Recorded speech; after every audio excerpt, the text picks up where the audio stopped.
Hello. Earlier this week I finished listening to Hillbilly Elegy by J.D. Vance, I believe. Um, I didn't really, I didn't run to make an entry just because it didn't really strike me, and I didn't have a whole lot to say about it.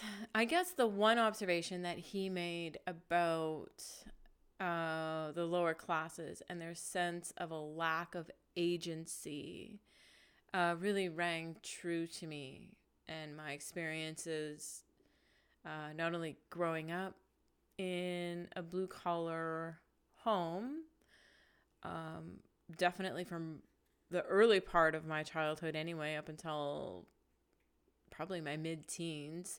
I would say that my parents were probably lower middle class, and then myself being lower middle class for much of my early adulthood. I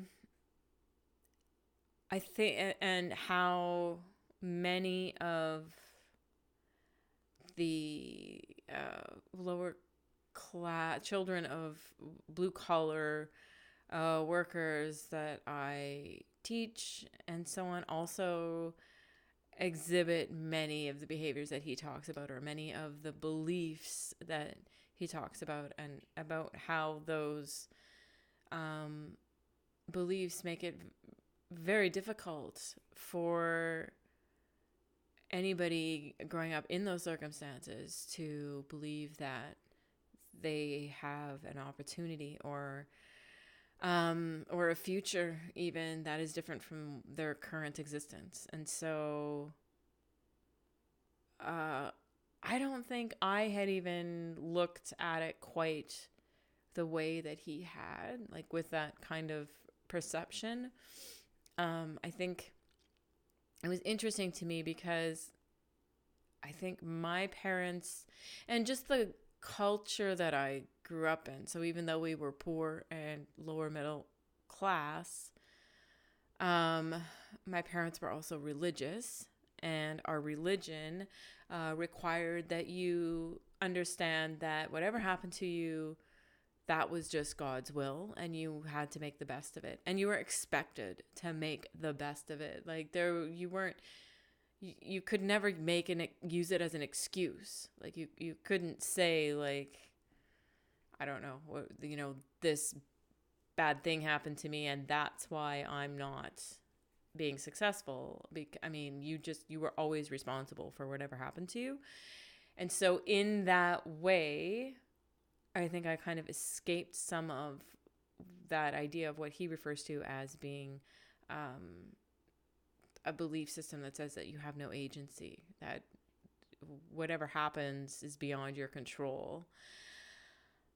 But when he pointed that out, that many of the children who grow up in lower class families don't have that belief system.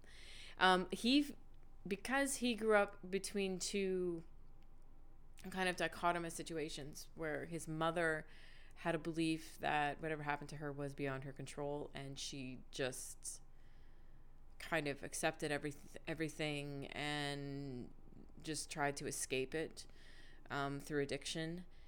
And then on the flip side, he had a grandmother who instilled in him an idea that he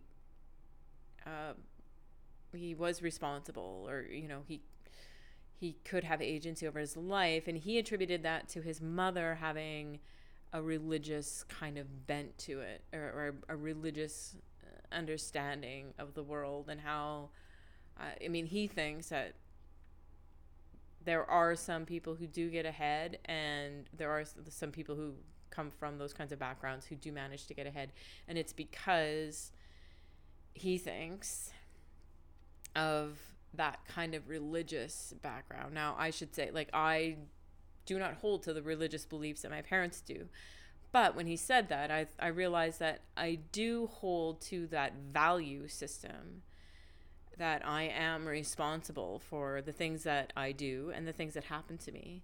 So I can kind of, I think that he makes a really good and valid argument.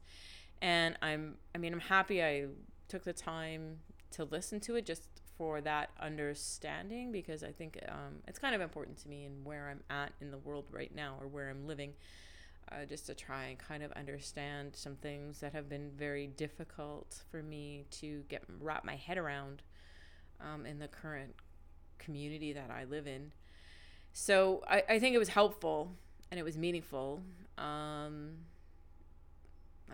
That's really about all I have to say about that.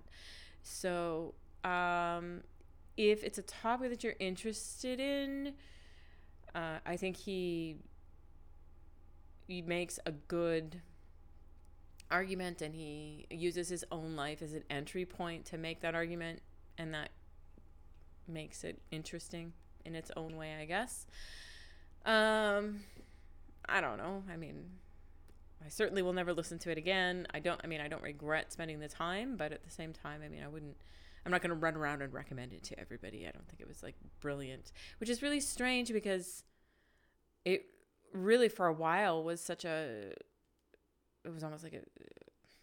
hit. Like everybody was like, "Oh, this is genius." But anyway, that was my take on it. So I don't know. I think I would give it probably 2.5 cups of tea. Happy reading.